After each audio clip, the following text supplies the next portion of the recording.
பிதா குமாரன் பரிசுத்த ஆவியின் நாமத்தினாலே இந்த சேனலை நாங்கள் தொடங்குகிறோம்.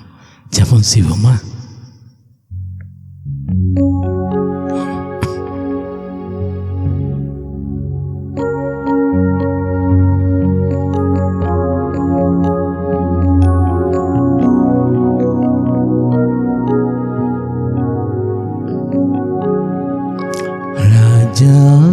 பிரசன்னம் போதுமையா, எப்போதும் எனக்கு போதுமையா. ராஜா பிரசன்னம் போதுமையா, எப்போதும் எனக்கு போதுமையா. பிரசன்னம் பிரசன்னம் தேவ பிரசன்னம் பிரசன்னம் பிரசன்னம் தேவ பிரசன்னம். இன்னும் உம்மை அறியணுமே, இன்னும் கிட்டியே சேரணுமே. இன்னும் உம்மை அறியணுமே, இன்னும் கிட்டியே சேரணுமே. பிரசன்னம் பிரசன்னம் தேவ பிரசன்னம் பிரசன்னம் பிரசன்னம் தேவ பிரசன்னம். ஷலவோம் மந்தியலவா அதுமகதிரு ஷரலவா தூர மகனிரு ஷரலவா. நன்றி சுவாமி, எங்கள் மத்தியிலே நீங்கள் வந்ததுக்காக நன்றி ஐயா. ஆண்டவரே, நாங்கள் சிறிய கூட்டம் சுவாமி, நாங்கள் ஒன்று மற்றவர்கள், உமக்கு முன்பாக நிற்க நாங்கள் தகுதியற்றவர்கள் சுவாமி. எங்கள் மத்தியிலே நீங்கள் வந்ததுக்காக நன்றி சுவாமி. பாவியாக எங்கள் மேல் கிருபையாய் இருந்ததுக்காக நன்றி சுவாமி. ஆண்டவரே, உம்மை நாங்கள் அறியணும், உம்மை நாங்கள் கிட்டி சேரணும் சுவாமி. இன்னும் அதிகமாய் நாங்கள் உம்மை கிட்டி சேரணும். இது போதாத ஐயா, இன்னும் நெருங்கி நெருங்கி நாங்கள் சேரணும் சுவாமி. உம் நாமத்தை மகிமைப்படுத்திக் கொள்ளுங்க. நாங்கள் செய்கிற இந்த ஜபத்தையும் ஆராதையும் ஏற்றுக்கொள்ளுங்க சுவாமி. ஆசீர்வதித்து தாங்க. இது பார்க்கிற ஒவ்வொரு பிள்ளைகளை தொடுங்க, ரட்சிங்க. உங்களுடைய ஆளுகைக்குள் அந்த பிள்ளைகளை கொண்டு வாங்க, உங்களுடைய மந்தைக்குள் பிள்ளைகளை கொண்டு வாங்க சுவாமி. அழிகிற ஆத்துமாக்களை நீ ரட்சிக்க வேண்டுமா ஜெபிக்கிறேன். உன் நாமத்தை மகிமைப்படுத்திக் கொள்ளுங்க. நாங்கள் செய்கிற இந்த ஜபத்தையும் ஆராதனையும் விண்ணப்பங்களையும் வேத வாசிப்பையும் மியூசிக்கையும் பாடலையும் நீர் ஆசீர்வதித்து தருகிற எல்லாம் உடைய பாதத்திலே நாங்கள் வைக்கிறோம். நீர் பெருகுங்க, உம்முடைய நாமம் உயர்த்தப்படட்டும், நாங்கள் சிறுகட்டும் சுவாமி. உம் நாமம் மாத்திரம் உயர்த்தப்படட்டும். உமக்கே துதியும் கனமும் மகிமையும் செலுத்துகிறேன். என் ஜபங்களை கர்த்தராகிய இயேசு கிறிஸ்துவின் மூலமாய் வேண்டிக் கொள்கிறோம் பிதாவே, ஆமென். ஆண்டவரை நாம் ஸ்தோத்தரிப்போம். அது முதல் இயேசு மனம் திரும்புங்கள், பரலோக ராஜ்யம் சமயமாய் இருக்கிறது பிரசங்கிக்க தொடங்கினார். தாவீதுக்கு ஆணையிட்டபடியே சிங்காசனத்தை நிலைக்க பண்ணினவரே உமக்கு ஸ்தோத்திரம். வசனத்தை தியானிக்கவும் போதிக்கவும் எஸ்ராவின் இருதயத்தை பக்குவப்படுத்தி கொடுத்தவரே உமக்கு ஸ்தோத்திரம். தேறின வேத பாரகராய் எஸ்ராவை மாற்றினவரே உமக்கு ஸ்தோத்திரம். உபவாசித்து தேடின பொழுது எல்லாவற்றையும் எஸ்ராவுக்கு வாய்க்க பண்ணினவரே உமக்கு ஸ்தோத்திரம். நெகேமியாவுக்கு உமது ஆலயத்திற்கு அடுத்த வைராக்கியத்தை கொடுத்தவரே உமக்கு ஸ்தோத்திரம். உம்முடைய கரம் நெகேமியாவின் மேல் நன்மைக்கு ஏதுவாய் இருந்ததுக்காக ஸ்தோத்திரம். இன்னும் என் மீது, எங்கள் குடும்பத்தின் மீது நன்மைக்கு ஏதுவாக உமது கரம் இருப்பதாக. அந்நிய பெண்களை விலக்கி நெகேமியா தேவனை தேவ ஜனத்தை சுதந்திரத்திற்காக ஸ்தோத்திரம். தாய் தகப்பன் இல்லாத எஸ்தரை 127 நாடுகளுக்கு ராஜாத்தியாக தெரிந்து கொண்டவரே உமக்கு ஸ்தோத்திரம். 3 நாட்கள் எஸ்தரும் தாதிமாரும் உபவாசித்து ஜபித்த போது யூத குல இக்கட்டின் என்று விடுவித்தவரே உமக்கு ஸ்தோத்திரம். ஆண்டவருக்கு நன்றி செலுத்தணும். ஆண்டவர் நம்மளுக்கு எத்தனையோ நன்மைகள் செய்திருக்கிறார். அதை நினைத்து ஒவ்வொரு நாளும் ஆண்டவருக்கு நாம் நன்றி செலுத்தணும், துதிக்கணும். இதான் நம்முடைய மேல் விழுந்த கடமை. இந்த நாளைக்குரிய வசனத்தை நாம் தியானிப்போம். ஆபத்து காலத்தில் என்னை நோக்கி கூப்பிடு, நான் உன்னை விடுவிப்பேன், நீ என்னை மகிமைப்படுத்துவாய் என்று எழுதியிருக்கிறது. தேவன் சொல்கிறார், ஆபத்து காலத்தில் உனக்கு ஆபத்துகள் துன்பங்கள் வரும் பொழுது என்னை நோக்கி கூப்பிடு என்று சொல்கிறார். யாராவது அப்படி சொல்வார்களா? எந்த மனுஷனும் அப்படி சொல்வானா? ஆபத்து வந்துட்டால் விட்டு ஓடி விடுவார்கள். ஆனால் தேவனாகிய கர்த்தர் சொல்கிறார், ஆபத்து காலத்தில் என்னை நோக்கி கூப்பிடு என்று சொல்லுகிறார். அதான் தேவனுடைய அன்பு. ஆண்டவராகிய இயேசு கிறிஸ்துவின் அன்பு தான் வாழ்க்கையிலே ஆபத்துக்கள் வரும். வராமல் ஒரு நாளும் இருக்காது. ஏதாவது யார் மூலமாவது நமக்கு ஆபத்துகள் வரும். ஆனாலும் நாம் ஆண்டவரை கூப்பிடும் பொழுது உண்மையாய் நம்மை விடுவிக்க வல்லவராய் இருக்கிறார். ஆதியாகமம் 3ஆம் அதிகாரம் 6ஆம் வசனம் இப்படியாய் சொல்லுவது, அப்பொழுது ஸ்திரீயானவள் அந்த விருட்சம் புசிப்புக்கு நல்லதும் பார்வைக்கு இன்பமும் புத்தியை தெளிவுமாக இச்சிக்கப்படத்தக்க விருட்சமாய் இருக்கிறது என்று கண்டு அதன் கனியை பறித்து புசித்து தன் புருஷனுக்கும் கொடுத்தாள். அவனும் புசித்தான். பாருங்க, தேவன் உண்டாக்கின அந்த ஆதாம் ஏவாளை தேவன் ஏதேன் தோட்டத்திலே அவர்களை வைத்து அழகு பார்த்தி கொண்டிருந்தார். ஆனால் ஒரு கட்டளை சொன்னார், ஜீவ அந்த விருட்சத்தை சாப்பிடக்கூடாது என்று சொன்னார்.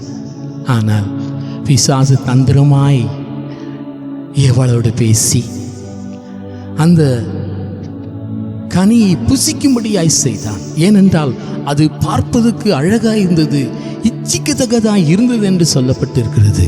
நாமும் கூட இந்த உலகத்தில் வாழும் பொழுது அநேக காரியங்கள் நம்ம இச்சிக்கும், அநேக காரியங்களிலே நாம் விழுந்து விடுவோம். அதிலிருந்து மீள நம்மளால் முடியாது. அதே தான் ஏவாள் செய்தார். பிசாசு தந்திரமாய் வஞ்சித்து அவளோடு பேசினான். அதை அப்படியே நம்பினால் தேவனுடைய வார்த்தையை மறந்தாள், அதை புசித்தாள். தான் மட்டும் புசித்தது மாத்திரமல்ல, தன் கணவனுக்கும் கொடுத்து ஆதாமுக்கும் கொடுத்து அவனையும் புசிக்க வைத்தாள். ஆதாமாவது கேட்டிருக்கலாம், ஆண்டவர் சொன்னாரே புசிக்க கூடாது என்று சொன்னாரே, நாம் ஏன் புசிக்க வேண்டும் என்று கேட்டிருக்கலாம். ஒன்றும் கேட்காமல் அவள் கொடுத்ததுனாலே அவளுடைய ஒரு வார்த்தைக்கு அப்படியே மயங்கி போனான். அவனும் புசித்தான். என்னானது? தெய்வன் ஒரு நாள் தேடி வரும் பொழுது ஆண்டவர் தேடி விழுந்து, ஆதாமே நீ எங்கே இருக்கிறாய் என்று கேட்கிறார். நான் நிர்வாணியாய் இருக்கிறேன் என்று, யார் உனக்கு சொன்னது என்று சொன்னார். அப்பொழுதுதான் தெரிந்தது, நான் புசிக்க வேண்டாம் என்று சொன்ன அந்த கனியை நீ புசித்தாயா என்று கேட்டார். ஆம் என்று சொல்லும் பொழுது அவளுக்கு கோபம் வருகிறது. கீழ்ப்படியாமல் பாவம் அந்த ஏவாள் செய்தாள். கீழ்ப்படியாக பாவத்தை செய்தாள். அதனாலே அந்த ஏதேன் தோட்டத்திலிருந்து துரத்தி விடப்பட்டாள். அவள் மூலம் அவளனாலே தன் புருஷனுக்கும் அதே கதி நேர்ந்தது. நாமும் கூட இந்த உலகத்தில் வாழும் பொழுது ஏதேன் போன்ற குடும்பம் இருக்கும் பொழுது, யாராவது கணவனாவது மனைவியாவது தப்பு நடக்கும் பொழுது, கோணனான வழியிலே போகும் பொழுது அந்த குடும்பம் துரத்தப்படும். ஏதேன் தோட்டத்தும் என்ற அந்த அழகான அந்த தோட்டத்தில் அந்த குடும்பத்திலிருந்து துரத்தி அடிக்கப்படுவார்கள், பிரிக்கப்படுவார்கள். அதுதான் இங்கே நடந்தது. பிரிக்கப்பட்டார்கள், துரத்தப்பட்டார்கள். முதலில் ஆண்டவருக்கும் அவருக்கும் அந்த ஆதாமுக்கும் ஏவாளுக்கும் இருந்த அந்த சுமூக உறவை பிரித்தெடுத்தான் சாத்தான். பிரித்தபதினாலே தேவன் வெறுத்தார், துரத்தினார். சுடர்களில் பட்டயத்தை அந்த ஏதேன் தோட்டத்துக்கு முன்பாக வைத்து அந்த இடத்திலே இவர்கள் நுழையாதபடி அப்படிப்பட்ட ஒரு வெறுப்பு அவர்களுக்கு வந்தது. நாம் சொன்னதை செய்யவில்லையே என்று கீழ்ப்படியாமல் பாவம் செய்ததினாலே அவள் வாழ்க்கை அந்த ஏதேம் என்ற வாழ்க்கையிலிருந்து துரத்தப்பட்டு கணவன் மனைவியாய் அந்த இடத்திலிருந்து வெளியே துரத்தப்பட்டார். அதே தான் நடக்கும். தேவனுக்கு விரோதமாய் நாம் பாவம் செய்யும் பொழுது, அந்த ஆபத்து வரும் பொழுது ஆண்டவர் பாதத்தில் விழுந்து மன்னிப்பு கேட்கணும். இவர்கள் அதை கேட்கல. இல்லை, ஏன் தான் கொடுத்தான், அந்த பிசாசு தான் கொடுத்தான். ஒருவருக்கொருவர் மாறி மாறி சொன்னதுனாலே ஒருவேளை மன்னிப்பு கேட்டிருந்தால் மன்னித்திருப்பார். அதுதான் செய்யாமல் இருக்கிறார். ஆபத்து காலத்தில் என்னை நோக்கி கூப்பிடு. ஆபத்து வரும் பொழுது புருஷன் மனைவியால் சேர்ந்து ஆண்டவர் சமூகத்தில் நிற்கும் பொழுது தேவன் ஆசீர்வதிப்பார். அந்த பாவத்திலிருந்து விடுதலை கொடுத்து அவர்களை ஆசீர்வதிப்பார். அதுதான் இந்த வசனம் சொல்லுகிறது. ஆபத்து காலத்தில் என்னை நோக்கி கூப்பிடு. அப்படி ஆபத்துகள் வரும் பொழுது, பிரிவினைகள் வரும் பொழுது, துரத்தப்படும் பொழுது நாம் ஆண்டவர் சமூகத்திலே நம் பாவத்தை சொல்லி மன்னிப்பு கேட்டு மனம் திரும்புவோமானால் கட்டாயம் நம் ஜெபத்துக்கு பதில் தருவார். அதுபோல குடும்பத்திலே மனைவி பாவம் செய்வாள், கீழ்ப்படியாமல் பாவம் செய்வாள், கணவனுக்கு அடங்க மாட்டாள். அப்படி நடக்கும் பொழுது குடும்பத்திலே பிரிவினைகள் வரும், வேதனைகள் வரும். புருஷனும் அப்படிப்பட்ட பாவங்கள் செய்யும் பொழுது, அன்பு கூறாமல் மனைவியை நேசிக்காமல் இருக்கும் பொழுது, கசந்து கொள்ளும் பொழுது ஒருவருக்கொருவர் விரோதங்கள் எழும்பி ஒருவருக்கொருவர் பிரிவினை உண்டாகும். அது மாத்திரமல்ல, பிள்ளைகள் மூலம் பிரிவினைகள் வரும். பிதாக்கள் மூலம், நம்முடைய முன்னோர் அதாவது தாத்தா பாட்டிகள் மூலம் பிரிவினைகள் வரும். கோபம், அதான் சொல்கிறார், பிதாக்களே உங்கள் பிள்ளைகளை திறனற்று போகாதபடி அவளுக்கு கோபம் ஊட்டாதிருங்கள் என்று சொல்லப்பட்டிருக்கிறது. கோபம் ஊட்டக்கூடாது, பிள்ளைகளை நாம் கோபம் ஊட்டக்கூடாது. அப்படிப்பட்ட காரியம் செய்யும் பொழுது ஆபத்துகள் வரும், பிரிவினைகள் வரும். அதுபோல மனுஷனுக்கு நாம் பிரியமாய் வாழக்கூடாது. தேவனுடைய பார்வைக்கு கீழ்ப்படிந்து நடக்கணும். ஊழியம் செய்யும்போது மனப்பூர்வமாய் தேவன் சித்தம் என்ன என்று அறிந்து தேவனுக்கு பிரியமாய் அவள் கீழ்ப்படிந்து அவள் சித்தத்தின் வழி நாம் செய்ய வேண்டும். அதுபோல எஜமான்கள், பிஸ்னஸ் செய்கிறவர்கள் தம் வேலையாட்களை அவர்களை கசந்து கொள்ளாதபடி, அவர்களை திட்டாதபடி அவர்களை அமைதலாய் நடத்த வேண்டும். எஜமான்கள் அந்த வேலைக்காரருக்கு செய்ய வேண்டிய எல்லா காரியங்களையும் அவர்களுக்கு செய்ய வேண்டும். என்னென்ன அவர்களுக்கு தேவைப்படும் எல்லாத்தையும் செய்து கொடுக்கணும். அவர்களை கசந்து அவர்களை கோபப்படுத்தும் பொழுது அந்த பிஸ்னஸும் நாசமாய் போகும், அந்த எஜமான் வாழ்க்கையும் நாசமாய் அது வேலையே இல்லாதபடி அவர்களுக்கும் அந்த பிஸ்னஸ் நாசமாய் நஷ்டப்பட்டு போகும். இப்படிப்பட்ட ஆபத்துக்கள் ஒவ்வொரு குடும்பத்திலும், ஒவ்வொரு பிஸ்னஸ் செய்கிறவர்களும் மற்றும் வேலைக்காரர்கள் உண்மையாய் வேலை செய்யாமல் இருக்கும் பொழுது அந்த கம்பெனிக்கே நஷ்டம் உண்டாகும். அப்படிப்பட்ட காரியங்கள், ஆபத்துக்கள் வரும் பொழுது நாம் அந்த நேரத்தில் உடனே உபவாசித்து கண்ணீரோடு, நான் இப்படி செய்துட்டேன், என்னை மன்னிச்சிடுங்க சுவாமி, இந்த ஆபத்திலிருந்து என்னை விடுவீங்க என்று சொல்லி நம்ம கேட்கும் பொழுது கட்டாயம் விடுவிப்பார். அதான் வசனம் சொல்லுகிறது, ஆபத்து காலத்தில் என்னை நோக்கி கூப்பிடு என்று சொல்லப்பட்டிருக்கிறது. அவரை நோக்கி நாம் கூப்பிட வேண்டும். நாம் செய்ய வேண்டிய காரியம் அதான்.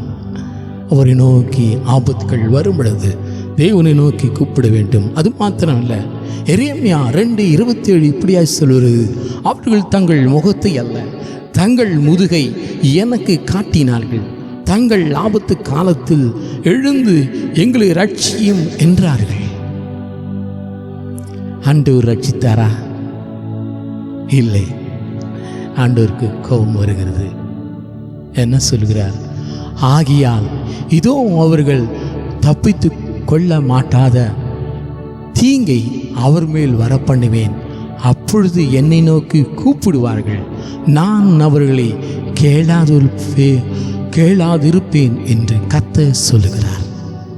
தேவனை விட்டு அந்நிய தேவர்களையும் அந்நிய ஆலயத்துக்கும் நாம் செல்லும் பொழுது தேவனுக்கு கோபம் வரும்.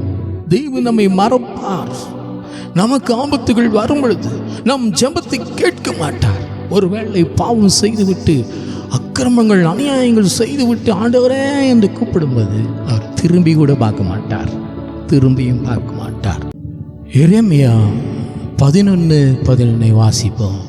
ஆகையினால் இதோ அவர்கள் தப்பித்து கொள்ள மாட்டாத தீங்கை அவர்கள் மேல் வரப்பண்ணுவேன். அப்பொழுது என்னை நோக்கி கூப்பிடுவார்கள், நான் அவர்களை கேளாதிருப்பேன் என்று கர்த்தர் சொல்லுகிறார். 11:12.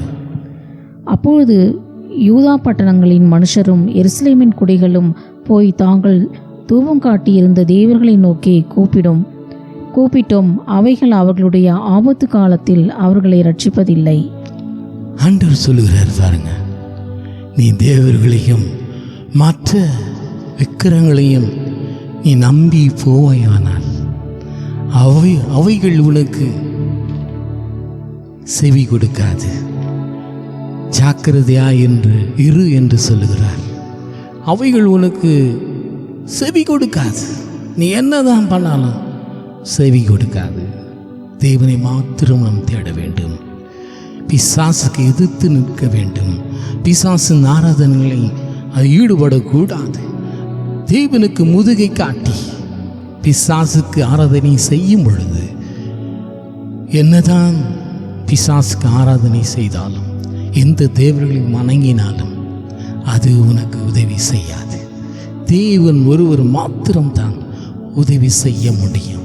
மற்ற எந்த தேவர்களாலும் மற்ற எந்த கிரியைகளாலும் உதவி செய்ய முடியாது. வியாதி மூலம் சில நேரத்தில் நம்மளுக்கு ஆபத்துக்குள் வரும். எசேக்கியா ராஜாவுக்கு வந்தது. ஏசாயா வந்து சொல்லுகிறார், தீர்க்கதரிசி வந்து சொல்லுகிறார், உன் வீட்டு காரியத்தை ஒழுங்குபடுத்தும், நீ பிழைக்க மாட்டீர், மரித்து போவீர் என்று கர்த்தர் சொல்லுகிறார் என்றான். அப்பொழுது எசேக்கியா தன் முகத்தை சுவர் பக்கமாய் திருப்பிக் கொண்டு கர்த்தரை நோக்கி, கர்த்தாவே, நான் உமக்கு முன்பாக உண்மையும் முத்துமாய் நடந்து உமக்கு பார்வைக்கு நலமானதை செய்தேன் என்பதை நினைத்தள்ளும் என்று விண்ணப்பம் பண்ணி எசேக்கியா மிகவும் அழுதான். நம்மளுக்கு வியாதிகள் என்னும் ஆபத்துகள் வரும் பொழுது ஒருவேளை டாக்டர்கள் கைவிடுவார்கள், இல்லாவிட்டால் என்ன ஆகும் என்று தெரியாமல் இருப்பார்கள். அவர்களால் சரீர வேதனையில் தாங்க முடியாது. அந்த நேரத்தில் நாம் என்ன செய்ய வேண்டும் என்று சொல்லப்பட்டிருக்கிறது. ஆண்டு நோக்கி அழுது ஆண்டு சமூகத்தில் நின்று நாம் கதறும் பொழுது தேவன் நம் விண்ணப்பத்தை கேட்பார். எப்படி எசேக்கியாவுக்கு செய்தாரோ நம்மளுக்கும் செய்வார். ஒன்று செய்து ஆபத்து காலத்தில் அவரை நோக்கி கூப்பிட வேண்டும். வேறு யாரையும் நாம் நோக்கி கூப்பிடக்கூடாது. ஆண்டவரை நோக்கி, ஆண்டவராகிய இயேசு கிறிஸ்துவை நோக்கி நாம் கூப்பிட வேண்டும். உடனே ஒரு பதில் தருவார். நம்மளை தூக்கி எடுப்பார், சுகம் கொடுப்பார், நம்மளை ஆறுதல் படுத்துவார். அதுதான் தேவனுடைய வேலை. தேவன் ஒரு நாளும் தம்மை நோக்கி கூப்பிடு யாருக்கும் பதில் கொடுக்காமல் இருக்க மாட்டார், கொடுப்பார். அதுபோல யோபுவுக்கு சாத்தான் மூலம் வியாதிகள் உண்டானது. யோபுவின் உள்ளங்கால் தொடங்கி அவன் உச்சந்தலை மட்டும் கொடிய பற்களால் அவனை வாதித்தான். பிசாசு தேவனிடத்தில் போய் கேட்டு வந்து யோபுவுக்கு வேதனைகள் கொடுக்கிறான், எல்லாம் இழக்கிறான். மனைவி, பிள்ளை, மனைவியை வெறுக்கும்படி செய்கிறான், பிள்ளைகள் இறந்து போகும்படி செய்கிறான், அவன் ஒட்டகங்கள் அழியும்படி செய்கிறான், அவனுக்கு நோய் உண்டு பண்ண செய்கிறான். ரொம்ப வேதனையிலே ஆழ்ந்திருக்கும் பொழுது அவன் மனைவி வந்து சொல்லுகிறான், நீ இன்னும் உம்முடைய உத்தமத்தில் உறுதியாய் நிற்கிறாரே, தேவனை தூஷித்து ஜீவனை விடும் என்றான். தேவனை தூஷித்து ஜீவனை விடும் என்று தன் மனைவி சொல்லும் பொழுது அவனுக்கு நன்றாய் தெரிகிறது, இது தேவன் நமக்கு இந்த வியாதியை உண்டு பண்ணல என்று சொல்லி அவன் இருதயத்திலே அறிந்தபடியினால் பைத்தியக்காரி போல பேசாதே என்று சொல்லுகிறார். தேவன் நன்மை பெற்ற நாம் தீமையை பெற வேண்டாமா என்றான். இவைகள் எல்லாத்திலும் யோபு தன் உதடுகளால் பாவம் செய்யவில்லை, தேவனை மறுதலிக்கல, தூஷிக்கல. அவ்வளவு அருமையாய் தன் வாயை பாதுகாத்து கொண்டான். தேவனுக்கு முன்பாக உத்தமனாய் நின்றான். அப்படி நிற்கும் பொழுது தேவன் அவனை ஆசீர்வதித்தார், மென்மேலும் உயர்த்தினார், இரட்டிப்பான ஆசீர்வாதத்தை அவன் பெற்றுக்கொண்டான். அதுதான் ஆபத்து காலத்திலே கூப்பிடு என்று சொல்லப்பட்டிருக்கிறது. எசேக்கியா கூப்பிட்டார், அவர்களுக்கு ஆயுசு நாட்டை கூட்டி கொடுத்தார். யோபு அன்று நோக்கி கூப்பிட்டார், இரட்டிப்பான ஆசீர்வாதத்தை கொடுத்தார். அதான் அன்று நோக்கி கூப்பிடும் பொழுது, ஆபத்துகள் வரும் பொழுது மனுஷனையோ உயர் அதிகாரிகளையோ மருத்துவரையோ நோக்கி ஓடக்கூடாது. முதலிலே தேவனுக்கு முன்பாக நின்று அவன் சமூகத்தில் கெஞ்சி விண்ணப்பிக்க வேண்டும். தேவன் கட்டாயம் ஜபத்தை கேட்டு மறு உத்தரவு அருளுவார். பாவத்திலே வரும் ஆபத்துகள், பாவம் அதிகமாய் செய்யும் பொழுது அந்த ஊரே நாசமாய் போய்விடும். அப்படித்தான் நடந்தது சோதோம் குமோரா என்ற இடத்திலே. அப்படித்தான் நடந்தது. அந்த பாவம் மிகவும் கொடுமையாய் இருந்தது. சோதோம் குமோராவின் கூக்குரல் பெரிதாய் இருப்பதினாலும் அவைகளில் பாவம் மிகவும் கொடிதாய் இருந்ததினாலும் நான் இறங்கி போய் என்னிடத்தில் வந்து எட்டின அதன் கூக்களின் விடையை அவர்கள் செய்திருக்கிறார்களோ இல்லையோ என்று பார்த்து அறிவேன் என்றார். லோத்தின் இடத்தின் போய் இந்த இடத்தை விட்டு வெளியே வந்துருங்க, சோதோம் குமோரா விட்டு வெளியே வந்துருங்க என்று சொல்லுகிறார். அப்படி பேசிக்கொண்டிருக்கும் போது அந்த ஊர் மக்கள் என்ன சொல்லுகிறார் என்றால், அவர்களை உன் வீட்டுக்குள் வந்த நபரை அறியும்படி அவர்களை என்னிடத்தில் வெளியே கொண்டு வா என்றார்கள். அப்படிப்பட்ட பாதகம் நிறைந்த சோதோம் குமோரா மக்கள் எவ்வளவு கீழ்த்தரமான மக்கள். ஆணோடு ஆண், பெண்ணோடு பெண், சிறு பிள்ளைகள் முதற்கொண்டு பெரியவர் வரை இப்பேற்பட்ட பாவங்கள் கொடிதாய் அவர்கள் செய்தார்கள். தேவனால் அது பொறுக்க முடியலை. என்ன பண்ணார்? அந்த பட்டணங்களை, அந்த சமபூமி அனைத்தையும், அந்த பட்டணங்களின் எல்லா குடிகளையும் பூமியின் பயிரையும் அழித்து போட்டார் என்று சொல்லப்பட்டிருக்கிறது. அவரால் தாங்க முடியல. இப்படிப்பட்ட பாவங்கள் அவரால் சகிக்க முடியல. விபச்சாரம், வேசித்தனம், குடி, ஹோமோசெக்ஸ் போன்ற பொல்லாத பிசாசின் கிரியைகள் அவரால் தாங்க முடியல. தேவனுடைய பிள்ளைகள் இப்படி அழிகிறார்களே என்று சொல்லி ரொம்ப வேதனைப்பட்டு கடைசியிலே அதை அழித்து போட்டார். அதுபோல நினிவே ஆண்டவர் எச்சரிக்கிறார். நினிவே யோனா நகரத்தில் பிரவேசித்து ஒரு நாள் பிரயாணம் பண்ணி இன்னும் 40 நாள் உண்டு, அப்பொழுது நினிவே கவிழ்க்கப்பட்டு போகும் என்று கூறினான். ஏன் நினிவேவை ஆண்டவர் அழிக்க வேண்டும் என்று நினைத்தார்?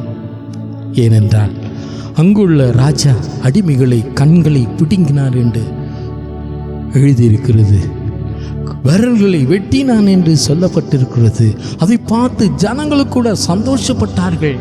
வேடிக்கை பொருளாய் அவர்களை வைத்தார்கள் என்று வேத வல்லுநர்கள் சொல்லுகிறார்கள், ஆராய்ச்சியாளர்கள் சொல்லுகிறார்கள். அதனால்தான் பேர்பட்ட கொடிய பாவம், குடி, விபச்சார, வேசித்தனம், அஸ்திரோத் என்னும் அந்த இதை வணங்கினார்கள்.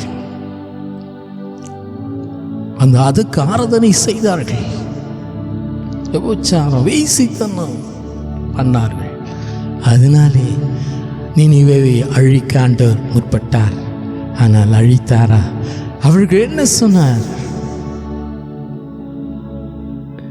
அப்பொழுது நினிவேயில் உள்ள ஜனங்கள் தேவனை விசுவாசித்து உபவாசம் செய்யும்படி கூறினார்கள். பெரியோர் முதல் சிறியோர் மட்டும் ரட்டுடுத்தி கொண்டார்கள். அது மாத்திரமல்ல, மிருகங்களும் மாடுகளும் ஒன்றும் ருசி பார்க்காமல் தண்ணீர் குடியாமல் இருந்தன என்று சொல்லப்பட்டிருக்கிறது.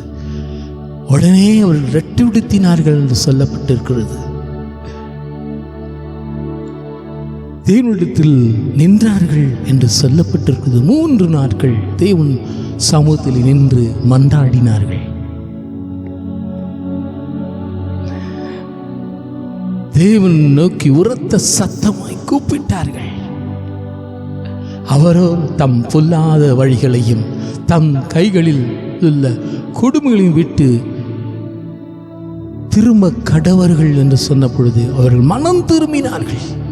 தங்கள் பொல்லாத வழிகளை விட்டு திரும்பினார்கள் என்று தேவன் அவருடைய கிரியைகளை பார்த்து தாம் அவர்களுக்கு செய்வேன் என்று சொல்லி இருந்த தீங்கை குறித்து மனஸ்தாபப்பட்டு அதை செய்யாதிருந்தார்.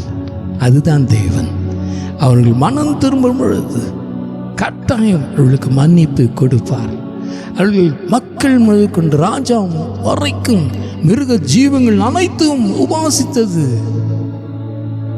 ஆண்டவர் நோக்கி மன்றாடினது. ஆண்டவர் பார்க்கிறார், அவர்கள் மனம் திரும்புகிறார்கள் என்று சொல்லி உடனே அந்த தீங்கை செய்யாமல் இருந்தார். அதுதான் தேவன்.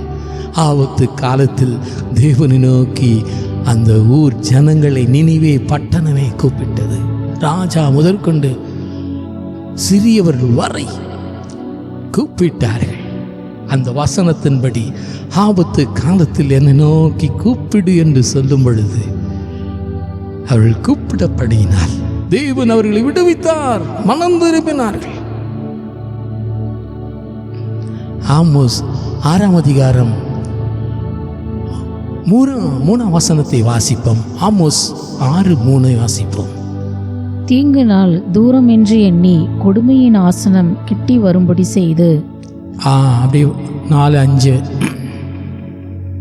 தந்த கட்டிகளில் படுத்துக்கொண்டு தங்கள் மஞ்சங்களின் மேல் சௌக்கியமாய் சயனித்து மந்தையில் உள்ள ஆட்டுக்குட்டிகளையும் மாட்டுத் தொழுவத்தில் உள்ள கன்றுக்குட்டிகளையும் தின்று தம்பூரை வாசித்து பாடி தாவீதை போல் கீதவாத்தியங்களை தங்களுக்கு உண்டு பண்ணி பெரிய பாத்திரங்களில் மதுபானத்தை குடித்து சிறந்த பரிமள தைலங்களை பூசிக்கொள்கிறார்கள். ஆனாலும் யோசேப்புக்கு நேரிட்ட ஆபத்துக்கு கவலைப்படாமற் போகிறார்கள். அந்த மக்கள் அப்படியாயிருந்தார்கள். நாமும் கூட ஆண்டவர் வருகை சமீபமாக இருக்குது என்று சொன்னால் அதை பற்றி கவலையை கொஞ்சம் கூட இல்லை. அவர் எப்போ வேணால் வரட்டும், நான் குடிச்சுதான் இருப்பேன், நான் விபச்சாரம் செய்துதான் இருப்பேன், எனக்கு அதை பற்றி கவலை கிடையாது, நான் பொய் சொல்லி கொண்டு இருப்பேன், திருதி கொண்டே தான் இருப்பேன், அவதூறு பண்ணிக்கொண்டே இருப்பேன். தேவனை குறித்து ஒரு பயமில்லாத வாழ்க்கை, தேவனை மறந்த வாழ்க்கை. அவர் வந்தால் வரட்டும், எப்போ வருவார் தெரியாது, நாம் பாட்டு உல்லாசமாய் வாழலாம் என்று சொல்லி அப்படித்தான் இருந்தார்கள். மதுபானம் குடித்து வாழ்ந்து கொண்டிருந்தார்கள். தன் கட்டில் படுத்து கொண்டு உல்லாசமாய் வாழ்ந்தார்கள். ஆபத்து காலத்தில் வரும் பொழுது, தீங்கு வரும் பொழுது, 2ஆம் வருகை வரும் பொழுது அவர்களுக்கு நியாயம் தீர்ப்பு உண்டு. ஓபதியா 1:15 வாசிக்கும் பொழுது எல்லா ஜாதிகளுக்கும் விரோதமான நாளாகிய கர்த்தருடைய நாள் சமயமாய் வந்திருக்கிறது. நீ செய்தபடியே உனக்கு செய்யப்படும். உன் செய்கையின் பலனை உன் தலையின் மேல் திரும்பும். நாம் என்ன செய்தோம்? குடிச்சு கொண்டு வெறிச்சு கொண்டு விபச்சாரம் செய்து கொண்டு திருடி கொண்டு பொய் சொல்லி கொண்டு இருப்போமானால் நீ என்ன செய்தியோ அதற்குண்டான பலன் உனக்கு வரும் என்று சொல்லப்பட்டிருக்கிறது. ஆபத்து எப்படியெல்லாம் வருது பாருங்க. ஆபத்து ஆத்துமாவுக்கு வரும். ஆத்துமாவுக்கு எப்படி வரும்? எப்படி ஆத்துமாவுக்கு வரும்? நாம் கண்களினாலே அந்த ஆத்துமாவுக்கு ஆபத்து வரும். இருதயத்தின் சிந்தனையினாலே ஆபத்துகள் வரும். யாருக்குமே தெரியாது. அது உள்ளத்திலே அப்படியாய் விபச்சார வேசித்தனமான எண்ணங்கள், கொடிய பாவங்கள், கொலை பாதங்கள் இருதயத்திலே செய்து அப்படியே நினைத்து கொண்டிருப்போம். அதுதான் ஆத்துமாவுக்கு ஆபத்து. ஆத்துமாவுக்கு ஆபத்து இப்படித்தான் வரும். சிந்தனையின் மூலம் ஆபத்து வரும், நினைவின் மூலம் ஆபத்து வரும், இருதயத்தின் யோசனை மூலம் ஆபத்துகள் வரும், கண்கள் மூலம் அந்த ஆத்துமாவுக்கு ஆபத்து வரும். கண்களின் இச்சையிலே விழும் பொழுது அது பாவமாய் மாறி அவருடைய ஆபத்துக்குள் கொண்டு போய்விடும். நீதிமொழிகள் 24:11 இப்படியாய் சொல்கிறது, மரணத்துக்கு ஒப்பிடப்பட்டவர்களையும் கொலையுண்ண போகிறவர்களையும் விடுவிக்க கூடுமானால் விடுவி. நம்மளாலே முடிஞ்சதை நாம் செய்யணும். பாவத்திலே வாழும் பிள்ளைகளை நாம் பரிசுத்தத்துக்கு கொண்டு வரணும். தேவன் ஒருவர் இருக்கிறார், வருகை சமயமாக இருக்குது, மனம் திரும்புங்க. அப்படி நாம் ஆத்துமா ஆதாயம் செய்யும் பொழுது நம் ஆத்துமாவுக்கு அது பலன் உண்டு பண்ணும். நீதிமொழிகள் 24:12 இப்படியாய் சொல்லுது. வாசிக்க கேட்போம். அதை அறியோம் என்பாய் ஆகில் இருதயங்களை சோதிக்கிறவர் அறியாரோ? உன் ஆத்துமாவை காக்கிறவர் கவனியாரோ? அவர் மனுஷருக்கு அவனவன் கிரியைக்கு தக்கதாக பலனளியாரோ? 13-14 வரைக்கும். என் மகனே, தேனை சாப்பிடு, அது நல்லது. கூட்டிலிருந்து ஒழுகும் தேன் உன் வாய்க்கு இன்பமாயிருக்கும். அப்படியே ஞானத்தை அறிந்து கொள்வது உன் ஆத்துமாவுக்கு இன்பமாயிருக்கும். அதை பெற்றுக்கொண்டால் அது முடிவில் உதவும். உன் நம்பிக்கை வீண் போகாது. நாம் தேனை ருசிக்கும் பொழுது எவ்வளவு அருமையாக இருக்கும். அதை தான் இங்கே சொல்லப்பட்டிருக்கு. அவ்வளவு ருசியில் தேவன் நமக்கு இருக்கிறார். அன்புள்ள தேவன் இருக்கிறார். அதை மற்றவர்களுக்கு சொல்ல வேண்டும். நீ மாத்திரம் ருசித்து கொண்டு இருக்கக்கூடாது. நீ மாத்திரம் அந்த ரட்சிப்பின் அனுபவத்தை பெற்றுக்கொண்டு அமைதலாய் அவன் எப்படியோ சாகட்டும், எப்படியோ நரகத்துக்கு போகட்டும் என்று நாம் சுயநலமாக இருக்கக்கூடாது. அவர்களுக்கும் அன்றிருப்பத்தை அறிவிக்க வேண்டும். அது நம்மேல் விழுந்த கடமை.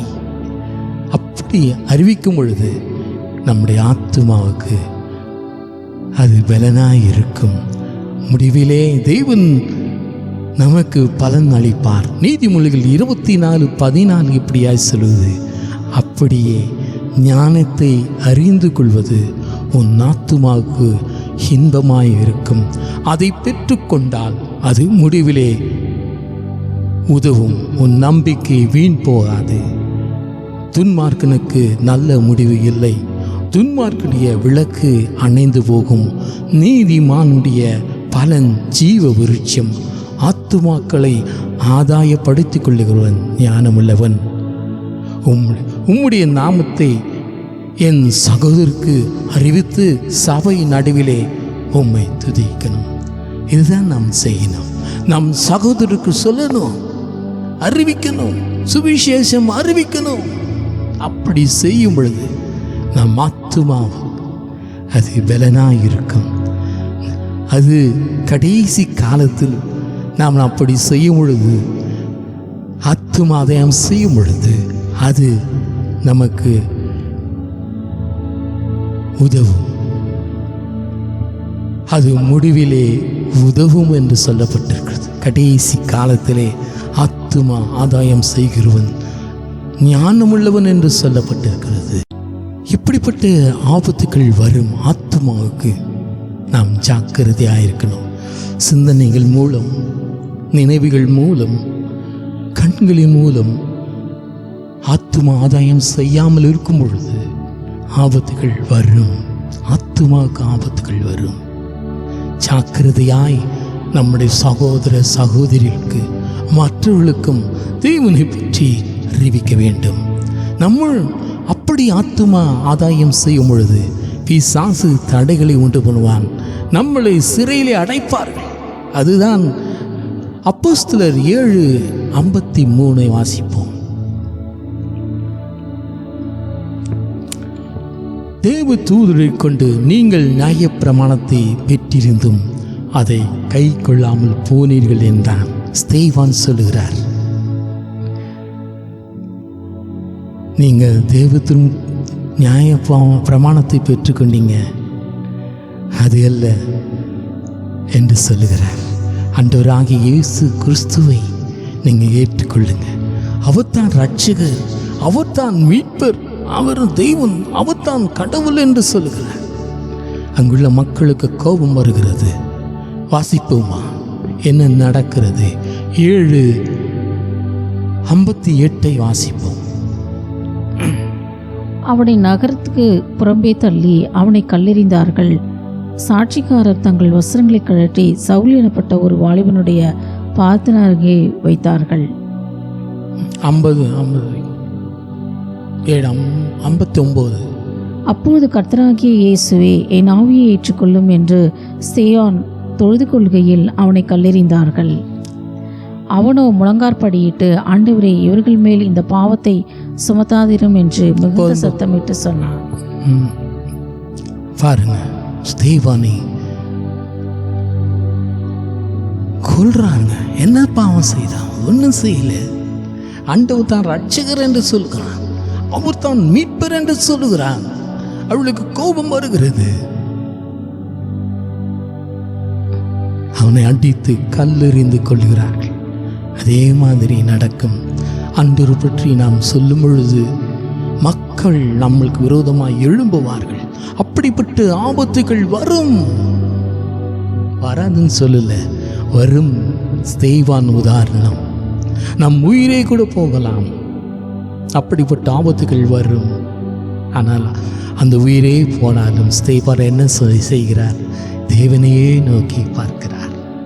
அதான் ஆபத்து காலத்தில் தேவனை நோக்கி கூப்பிடு என்று சொல்லப்பட்டிருக்கிறது. அதைத்தான் ஸ்தேவான் செய்தார். ஆபத்து காலம் வந்தது. அவனை கல்லெறியும்படியாக எழுந்தார்கள். ஆனால் தேவனை நோக்கி அவர் முகம் பார்த்து கொண்டு இருந்ததுனாலே அதை பற்றி அவருக்கு கவலை இல்லாமல் இருந்தது. தேவனை பற்றியே முகம் பார்த்து கொண்டிருந்தது. அதே வார்த்தை, ஆபத்து காலத்தில் என்னை நோக்கி கூப்பிடு. தேவன் பரலோகத்துக்கு எடுத்துக்கொள்ளப்பட்டார். அதுதான் பாக்கியம்.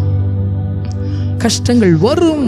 தேவனை பற்றி நற்செய்தி சொல்லும் பொழுது வேதனைகள் வரும். ஒருவேளை உயிரை கூட இழக்கலாம். ஆனாலும் தேவனை நோக்கி நாம் கூப்பிட வேண்டும். கூப்பிடும் பொழுது தேவன் நம்மை பரலோகத்துக்கு அழைத்து செல்வார். அப்போஸ்தலர் 5:18 வாசிப்போம். அப்போஸ்தலர்களை பிடித்து பொதுவான சிறைச்சாலைகளை வைத்தார்கள். 19-20 வரைக்கும் வாசிப்போம். கர்த்தருடைய தூதன் ராத்திரியிலே சிறைச்சாலையில் கதவுகளை திறந்து அவர்களை வெளியே கொண்டு வந்து, நீங்கள் போய் தேவாலயத்தில் நின்று இந்த ஜீவ வார்த்தைகள் எல்லாவற்றையும் ஜனங்களுக்கு சொல்லுங்கள் என்றான். பாருங்க, தைரியமாய் ஆண்டவர் பற்றி அவர்கள் சொல்லுகிறார்கள். சிறையிலே அடைக்கப்படுகிறார்கள். தெய்வ தூதர்கள் அவர்களை திறந்து விட்டு வெளியே கொண்டு வருகிறார்கள். நீங்கள் போய் தேவாலயத்தில் போய் பிரசங்கிங்க என்று சொல்லுகிறார்கள். அப்படியே அவர்கள் செய்கிறார்கள். சில சமயத்தில் அற்புதங்கள் நிகழும். அற்புதங்கள், அதிசயங்கள் நிகழும். ஆண்டவர் பற்றி நாம் சுவிசேஷம் சொல்லும் பொழுது அற்புதங்கள், அதிசயங்கள் நிகழும். தேவனை நோக்கி நாம் கூப்பிட வேண்டும். அதுதான் முக்கியம். 5:29 வாசிக்கும் பொழுது, அதற்கு பேதுருவும் மற்ற அப்போஸ்தலரும் மனுஷருக்கு கீழ்ப்படிவதை பார்க்கலாம் தேவனுக்கு கீழ்ப்படுவதே அவசியமாய் இருக்கிறது என்று சொல்லப்பட்டிருக்கிறது. அவர்கள் சொல்லுகிறார்கள், உனக்கு நான் கீழ்ப்படிய வேண்டிய அவசியம் கிடையாது. தேவன் எங்களுக்கு என்ன சொன்னாரோ அதை மாத்திரம் நாங்கள் செய்வோம் என்று சொல்லுகிறார்கள். நான் தேவனுக்குத்தான் பயப்பட வேண்டும், மனுஷனுக்கு அல்ல. தேவனை ஒருவர் மாத்திரம் நான் பயப்பட வேண்டும், அவருக்கு மாத்திரம் நான் கீழ்ப்படிய வேண்டும். யூதாஸ் என்ற சீஷன், 12 பேர் ஒருவனாகிய யூதாஸ், அவன் பாருங்க கூடிய ஆண்டவர் சமூகத்திலே இருந்து எல்லாவற்றையும் கற்றுக்கொண்டவன். எல்லாம் அவனுக்கு தெரியும், அவன் என்னென்ன செய்வார் என்று எல்லாம் அவனுக்கு தெரியும். அவன் பண ஆசையினாலே இழுக்கப்படுகிறான். பண ஆசை. சில பேர் பணத்தினாலே விழுந்து போவார்கள். ஆபத்துகள் வரும், பணத்தினாலே ஆபத்துகள் வரும். தேவனை விட்டு விலகக்கூடிய அந்த ஆவிக்குரிய காரியத்திலிருந்து விலகக்கூடிய காரியங்கள் நிகழும். பணம் பணம் பணம் என்று சொல்லும் பொழுது தேவனை விட்டு பிரியக்கூடிய ஆபத்துகள் வரும். ஜாக்கிரதையாயிரும் இருக்க வேண்டும், ஜாக்கிரதையாய் இருக்க வேண்டும். யூதாஸ் பணத்தினாலே இழுக்கப்பட்டான், விழுந்து போனான். கடைசியிலே உணர்ந்தான். மத்தேயு 27 வாசிக்கும் பொழுது, குற்றமில்லாத இரத்தத்தை நான் காட்டி கொடுத்ததினால் பாவம் செய்தேன் என்றான். அதற்கு அவர்கள், எங்களுக்கு என்ன, அது உன்பாடு என்றார்கள். அப்பொழுது அவன் அந்த வெள்ளி காசை தேவாலயத்தில் எரிந்து விட்டு புறப்பட்டு போய் நான்கு கொண்டு செத்தான். இதுதான் நடக்கும். பணம் பணம் பணம் என்று ஊழியத்தை விட்டுவிட்டு பணத்தின் மேல் ஆசை கொள்ளும் பொழுது நான் நான்கு கொண்டு சாக வேண்டும். அப்படித்தான் நடக்கும். ஊழியமும் போயிடும், எல்லா ஆவிக்குரிய வாழ்க்கையும் இழந்து போவோம். தேவனை மறந்து பிசாசு நம்மளை இழுத்து கொண்டு போய் சாகடிப்பான், தற்கொலைப்பையும் பண்ண வைப்பான். இதுதான் நடக்கும். கடைசியிலே நாம் ஜாக்கிரதையாயிருக்கணும். ஆபத்துகள் வரும் பொழுது வேதம் சொல்லுகிறது, ஆபத்து காலத்தில் என்னை நோக்கி கூப்பிடு என்று சொன்னது பிரகாரம் நாம் ஆண்டவரை நோக்கி கூப்பிட வேண்டும். மறு உத்தரவு கொடுப்பார், நம்மளுக்கு ஒரு வழியை திறப்பார். ஆபத்து காலத்தில் என்னை நோக்கி கூப்பிடு, நான் அவனை விடுவிப்பேன், நீ என்னை மகிமைப்படுத்துவாய். வாழ்க்கையிலே ஆபத்துகள் வரலாம், வியாதி மூலம் ஆபத்துகள் வரலாம், பணத்தின் மூலம் ஆபத்துகள் வரலாம், பிள்ளைகள் மூலம் ஆபத்துகள் வரலாம், மனைவி கணவன் மூலம் ஆபத்துகள் வரலாம், பெரியவர்கள் மூலம் ஆபத்துகள் வரலாம், வேலை செய்கிறவர்கள் மூலம் ஆபத்துகள் வரலாம். பலவிதத்திலே ஆபத்துகள் வரும். அந்த சமயத்திலே நாம் என்ன செய்ய வேண்டும்? அன்று நோக்கி கூப்பிடணும். பாவம் செய்வோமானால் கட்டாயம் எனக்கு அழிவு வரும். நாம் ஜாக்கிரதையாய்ந்து ஆண்டவர் வருகைக்காக நாம் ஆயத்தப்படுவோம். ஆபத்துகள் வரும் பொழுது அன்று நோக்கி நாம் கூப்பிட வேண்டும். ஜெபம் பண்ணுவோமா? ஆண்டவரே, இந்த அருமையான நேரத்துக்காக நன்றி. ஆபத்து காலத்தில் நாங்கள் உம்மை நோக்கி கூப்பிடும்படியாய் நீங்கள் செய்யுங்க. மனுஷனே அல்ல, அதிகாரிகள் அல்ல, உம்மை நோக்கி நாங்கள் கூப்பிட விக்கிர ஆராதனை செய்து அதன் தேவர்களை வணங்கும்படி அல்ல, தேவனையே நோக்கி பார்த்து அவரை நோக்கி கூப்பிடும் பொழுது கட்டாயம் மறு உத்தரவு நம்மளுக்கு கிடைக்கும். ஆண்டவரே, உமக்கே துதியும் கனமும் மகிமையும் செலுத்துகிறேன். இச்சபங்களை கர்த்தராகிய இயேசு கிறிஸ்துவின் மூலமாய் வேண்டிக் கொள்கிறோம் பிதாவே, ஆமென். ஆண்டவரே, துதிப்போமா? முதலில் ஆங்கில பாடல் நாங்கள் பாடுவோம். தெரிந்தால் கூட சேர்ந்து பாருங்க. பாடுவோமா? We fall down, we lay our crowns at the feet of Jesus.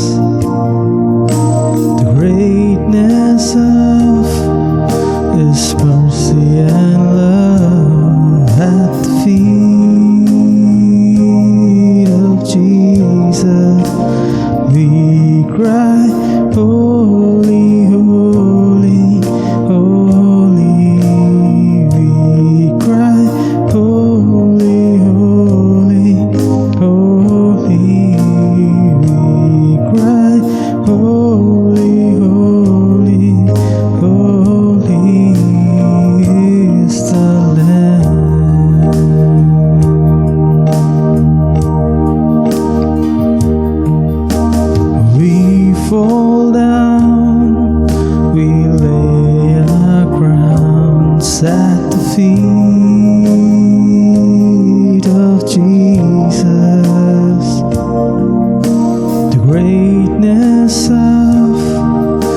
His mercy and love at the feet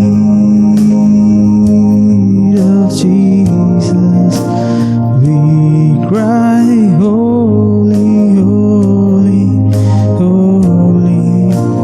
We cry, holy, holy, holy. We cry, holy, holy, holy is the Lamb.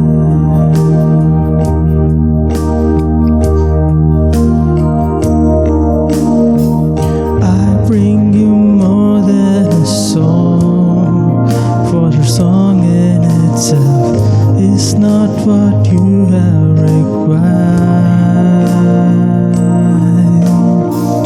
You search much deeper within, through the way things are pure. You're looking into my heart. I'm coming back to the heart of worship, and it's all about you, all about you, Jesus. I'm sorry, Lord, for the thing I made it, and it's all about you, all about you, Jesus.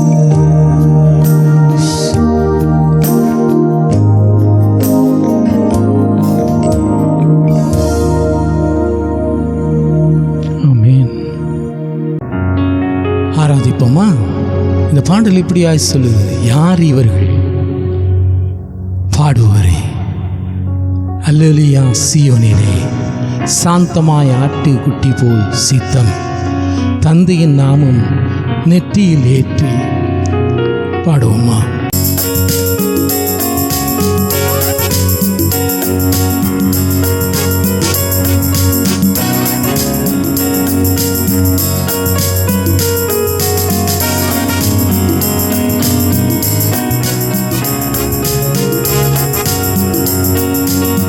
யார் இவர்கள் பாடுவோரே? யாரும் அறியா புது பாட்டினை ஆசை இயேசுவின் பின் சொந்தோரிவரே, அனுதினமும் பாடு சகித்தோ. அல்லேலூயா. சீயோனிலே ஆனந்தமாய் பாடுகிறார், அன்பினால் ஜீவனை வைத்ததினாலே அன்பரின் திருமுகம் காண்பான். சாந்தமாயாட்டு குட்டி போல் சித்தம் தாமே வெறுத்து சாட்சி உள்ளோம், சிறிய சேவை செய்ததினாலே சீயோனில் என்றும் நின்றிடுவான். அல்லேலூயா. சீயோனிலே ஆனந்தமாய் பாடுகிறான், அன்பினால் ஜீவனை வைத்ததினாலே அன்பரின் திருமுகம் காண்பான். தந்தையின் நாமம் நெற்றியில் ஏற்றி இடில்லா வார்த்தை நாவில் உள்ளோம், தேவ சிங்காசனம் முன்னிற்கும் இவர்கள் தேவசுய தேவ ஊழியரே. அல்லேலூயா. சீயோனிலே ஆனந்தமாய் பாடுகிறான், அன்பினால் ஜீவனை வைத்ததினாலே அன்பரின் திருமுகம் காண்பான். ஆமென். இந்த பாடல் இப்படியாய் சொல்லுகிறது, ஜீவனின் ஊற்றாமே இயேசுபரன், வல்லவரே இயேசு நல்லவரே, அரும் மற்ற நாய் நீ அலைந்தே பரனின் அன்பதே அகமதில் வானமும் பூமியும் மாறிப்போயின். பாடுவோமா?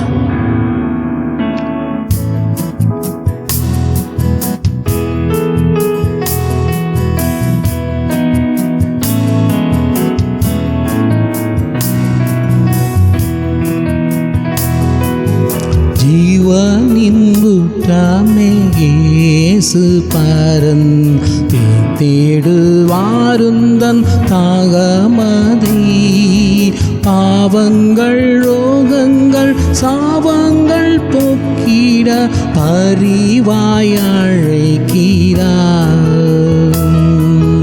வல்லவாரே இயேசு நல்லவாரே மிக அன்பு மிகுந்தவரே இயேசு வல்லவாரே அவர் நல்லவாரே உனக்காகவே ஜீவிக்கிறார்.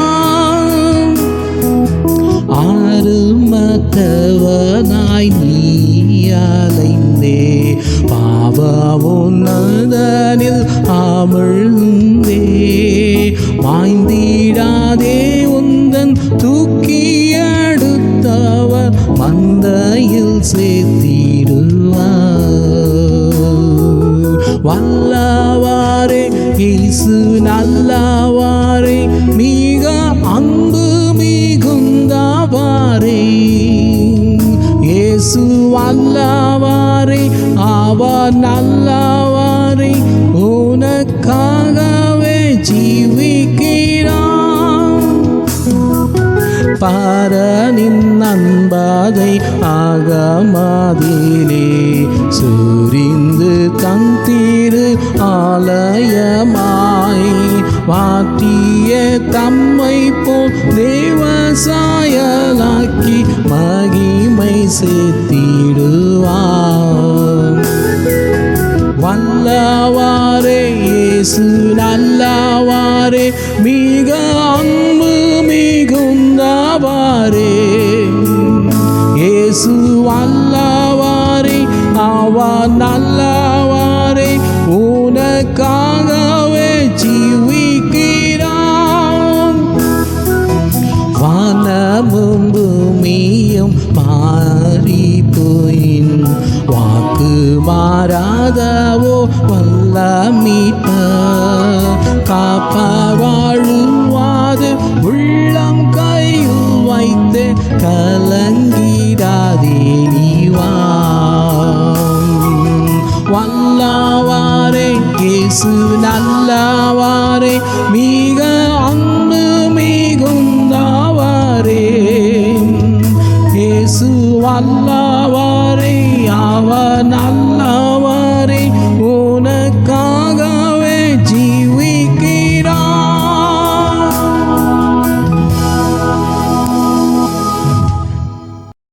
இன்ப இயேசுவின் இணையில்லா நித்தியமான பர்வதமே பாவத்தில் வீழ்ந்து மாயிலே மானானது நீரோடைகளை வாஞ்சித்து பாடுவோமா. இந்த இயேசுவின் இணையில் நாமத்தை புகழ்ந்து இகமகள் பாடிட தருணமிதே. இயேசுவை போலொரு நேசரில்லை இன்றும் என்றென்றும் ஆவத்துதி சாத்திடுவேன். நித்தியமான பர்வதமே உந்தனின் நிலைத்திருப்பேன். நீங்கிடாதென்னை தொழில் சுமந்து நித்தமும் நடத்துகிறீர். என்னையும் ஜனமாய் நினைத்தீர்ந்திருந்ததை படுத்தந்திரைவா.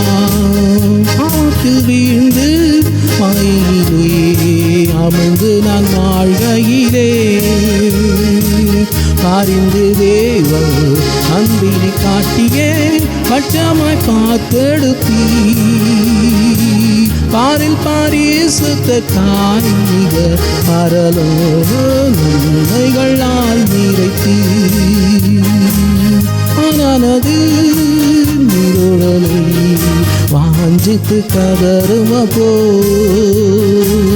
என் ஆத்மாவும் பொன்முகம் காணவே வாஞ்சித்து கதறிடுவே. வானிலும் இந்த பூமியிலும் நீ வாஞ்சைகள் தீர்ப்பவராய் நினைத்தே.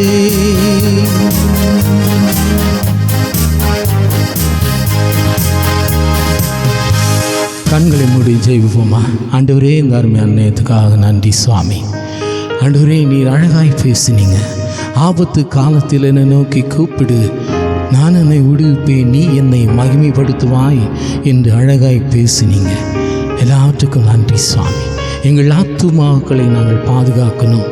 ஆபத்து காலத்திலே ஆண்டவரே உம்மை நோக்கி கூப்பிட்டு நாங்கள் நன்மைகளை பெற்றுக்கொள்ள, விடுதலையும் பெற்றுக்கொள்ள எங்களுக்கு கிருபை செய்யுங்க சாமி. இதோ பார்க்கிற ஒவ்வொரு பிள்ளைகளுக்கும் என்னென்ன கஷ்டங்கள், என்னென்ன ஆபத்துக்கள் இருக்கிறதோ அவை எல்லாவற்றிலும் அவர்கள் விடுதலை பண்ணி அவர்களை ஆசீர்வதித்து உயர்த்த வேண்டும் ஆட்சேபிக்கிறேன். யாராலும் அழுது கொண்டிருக்கிறார்கள், அவர்களுக்கு விடுதலை கூட்டுங்க சுவாமி. வியாதிப்பட்ட பிள்ளைகளுக்கு வியாதியிலிருந்து விடுதலை கூட்டுங்க. ஐசியில் இருக்கிற பிள்ளைகளுக்கு விடுதலை கூட்டுங்க சுவாமி. திருமணம் ஆகாத பிள்ளைகளுக்கு திருமணத்தை ஏற்படுத்தி கூட்டுங்க சுவாமி. வேலையில்லாத வேலையை கூட்டுங்க சுவாமி. பிரசவத்துக்காக காத்திருக்கிற பிள்ளைகளுக்கு பிரசவத்தை நேர்த்தியாய் பிறக்கும்படியாய் நீங்கள் செய்யுங்க சாமி. ஆண்டவரே, கேன்சர்லையும் கிட்னி ஃபெயிலையும் தவிக்கிற ஒவ்வொரு பிள்ளைகளையும் விடுதலை பண்ணுங்க. பிசாசின் பீடிக்கிற பிள்ளைகளை விடுதலை பண்ணுங்க. நாமத்தை மகிமைப்படுத்தி கேளுங்க. ஆபத்துகள் வரும் பொழுது உண்மையே அவர்கள் கூப்பிட நீ கிருபை செய்யுங்க. உமக்கே துதியும் கனமும் மகிமையும் செலுத்துகிறேன். இந்த ஜபங்களை கர்த்தராகிய இயேசு கிறிஸ்துவின் மூலமாக வேண்டிக் கொள்கிறோம் பிதாவே, ஆமென். இது ஒவ்வொரு மாதமும் 1ஆம் தேதி என்று வெளிப்பாடாகும். இதை பார்த்து மற்றவர்களுக்கும் இது அறிமுகப்படுத்துங்க. ஹல்லேலூயா. எல்லாம் சேர்ந்து சொல்லுவோமா? என் ஆத்துமாவே கர்த்தரை ஸ்தோத்திரி, என் முழு உள்ளமே ஒரு பரிசுத்த நாமத்தை ஸ்தோத்திரி. என் ஆத்துமாவே கர்த்தரை ஸ்தோத்திரி, கர்த்தர் செய்த சகல உபகாரங்களையும் மறவாதே. ஆமென். ஹல்லேலூயா.